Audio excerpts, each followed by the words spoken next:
Welcome to the AnzenGuard Podcast. I'm Michael Reynolds, and we're diving deep today into the world of antivirus software. I'm Laura Wilson.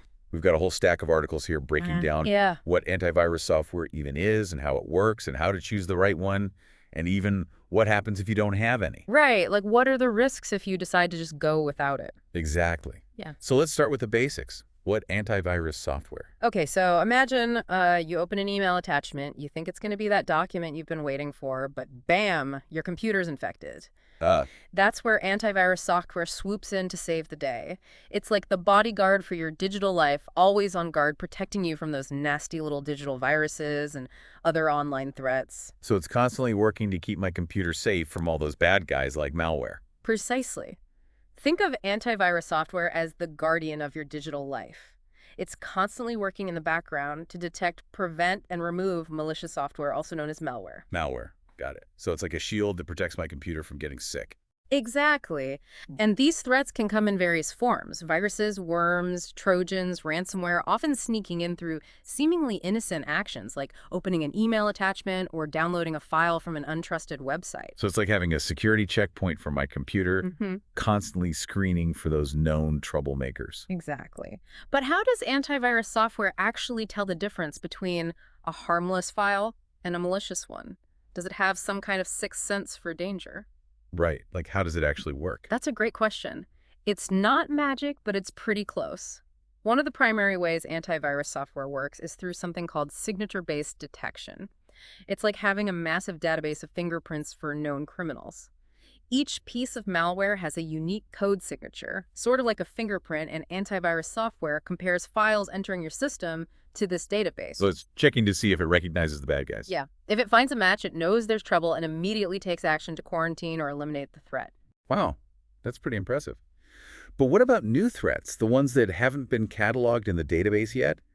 How does antivirus software deal with those? That's where heuristic-based detection comes in.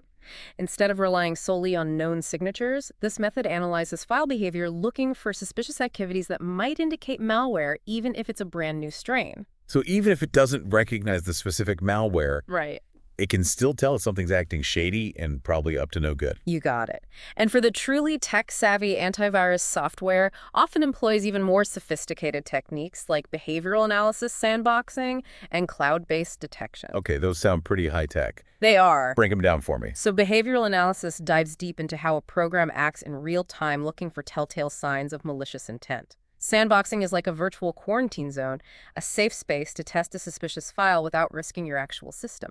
And cloud-based detection leverages the power of the internet checking a file against a constantly updated global database of threats. Wow. It's incredible how much technology goes into keeping our digital lives safe. Yeah. I've also heard the term next-gen antivirus software thrown around. What's the difference between that and traditional antivirus? You're right to pick up on that. Traditional antivirus primarily relies on those signature databases we discussed, which can be a bit like playing catch-up with the constantly evolving world of malware. Always trying to stay one step ahead. Right. Next-gen antivirus takes a more proactive approach, harnessing the power of artificial intelligence and machine learning to anticipate and combat even unknown threats. So it's like having a security detail that not only identifies known criminals, but also predicts future crimes. Precisely. Next-gen antivirus is about staying ahead of the curve, using sophisticated algorithms to analyze vast amounts of data and identify potential threats before they can even cause harm. That's pretty impressive. Right. Now let's flip the script for a moment. What happens if someone decides to forego antivirus software altogether? What are the risks involved in going unprotected in this digital landscape? Well, let's just say it's not a risk worth taking. One of the most serious consequences of not having antivirus is data loss or theft. Imagine losing all your precious photos, important documents, or even your entire identity to cybercriminals. That's a nightmare scenario. It really is, and it's a lot more common than you might think. But data loss is only one piece of the puzzle. Ransomware is another major threat that can have devastating consequences. Ransomware, I've heard that term, but what exactly is it? Ransomware is a type of malware that essentially holds your files hostage. It encrypts your data, making it inaccessible, and then demands a ransom payment in exchange for the decryption key. It's like digital extortion, and it can target individuals, businesses, even entire organizations. It's not just about losing data. It's about losing access to your digital life entirely. That's terrifying. It definitely is. Yeah. And even if you pay the ransom, there's no guarantee the criminals will actually release your data. Beyond the financial impact, imagine the disruption to your daily life, your work, your ability to connect with others. It's simply not worth the risk. Okay, you've convinced me antivirus software is a must-have, but there are so many different options out there. Right. How do I even begin to choose the right one for my needs? It's overwhelming. Don't worry, we'll break it down for you. Choosing the right antivirus software can feel like picking a superhero to protect your digital fortress. You want one with the right combination of skills and powers to keep you safe. All right, I like where this is going. Yeah. So what are the key factors we should be looking for in our digital superhero? First and foremost, you want to consider detection rate. This tells you how effective the software is at catching those malicious threats. You want a superhero with a high success rate. Of course. What else should we be looking for? Features are another important consideration. Does the software have a robust firewall to block unauthorized access? Does it offer web protection to keep you safe from phishing scams and malicious websites? Does it include additional tools like a password manager or a VPN for added security and privacy? These are all essential superpowers for your digital guardian. So it's not just about catching the bad guys, it's about preventing them from getting in the first place. Exactly. And we can't forget about system impact. Some antivirus software can be resource-intensive, slowing down your computer and affecting its performance. You want a superhero that's agile and efficient, not one that weighs you down with heavy armor. Right, I've definitely experienced that before. Nothing's worse than a sluggish computer. Exactly. Ease of use is another crucial factor. You want a superhero that's easy to understand and manage, not one that requires a PhD in cybersecurity to operate. A user-friendly sidekick is always a plus. Absolutely. And of course, cost is a consideration. Superhero-level protection doesn't always come cheap, so you need to find a solution that fits your budget. Finally, don't underestimate the importance of customer support. You want a superhero with a responsive team backing them up, ready to help you if you encounter any issues or have questions. Makes sense. So to recap, when choosing antivirus software, we need to consider detection rate features, system impact, ease of use cost, and customer support. You got it. It's about finding the perfect balance of protection performance and convenience for your specific needs. That's a lot of great information to digest. We'll be back in just a moment to delve even deeper into the world of antivirus software. Stay tuned. Sounds good.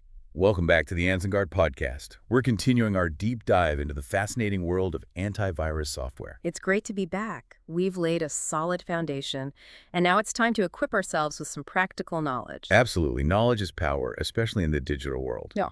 So what are some practical tips for navigating the internet safely and maximizing our antivirus protection?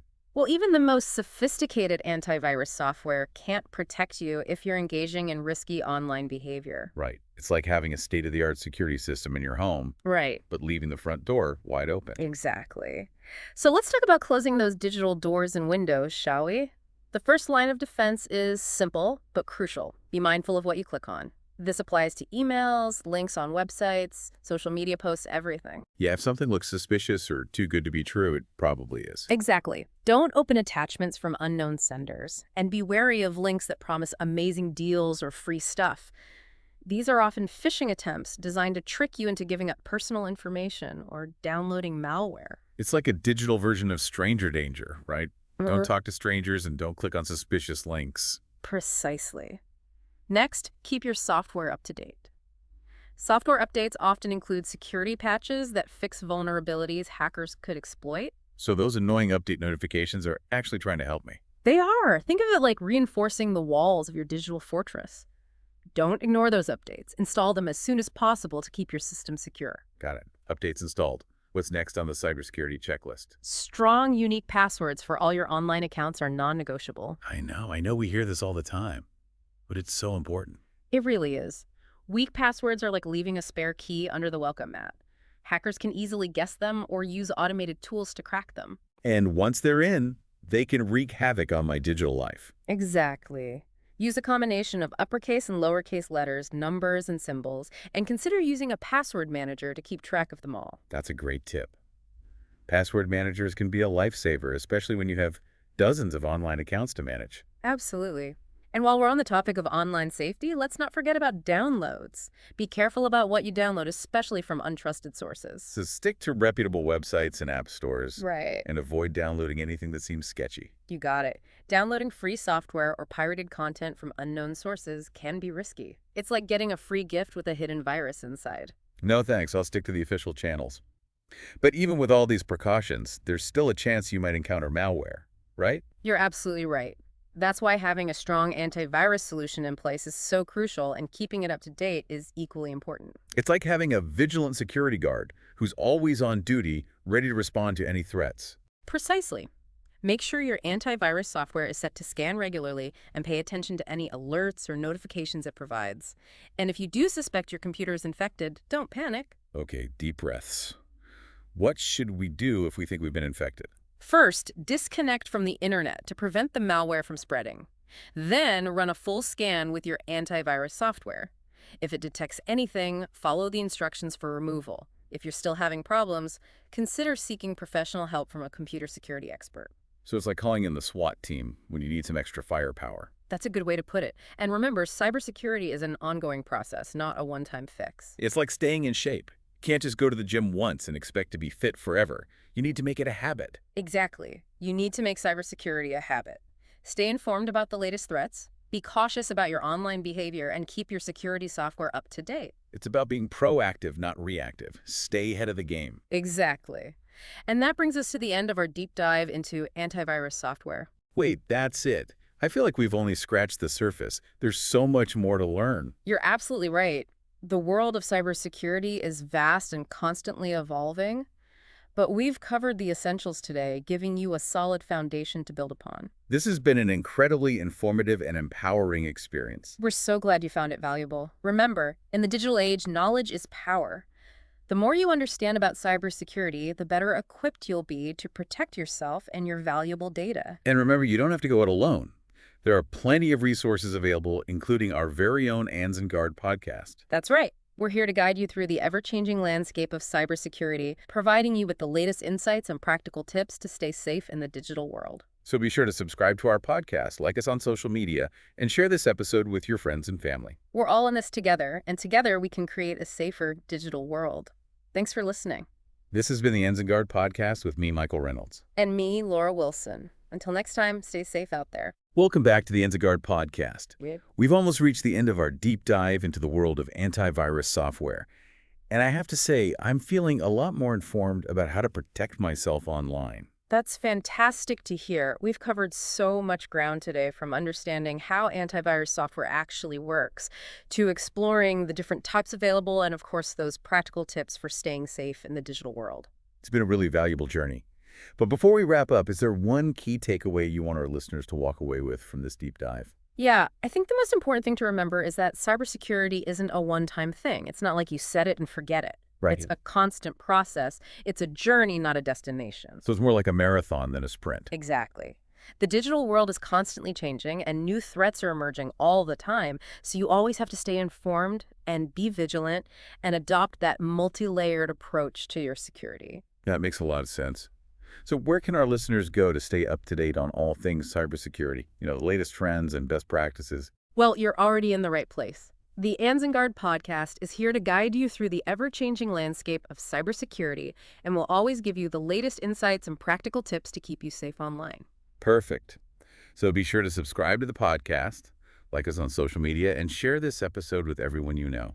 The more people we can empower with this knowledge, the safer the digital world will be for everyone. Absolutely. We're all in this together, and together we can make the internet a safer place for everyone. This has been the AnzenGuard Podcast with me, Michael Reynolds. And me, Laura Wilson. Thanks for listening, and until next time, stay safe out there.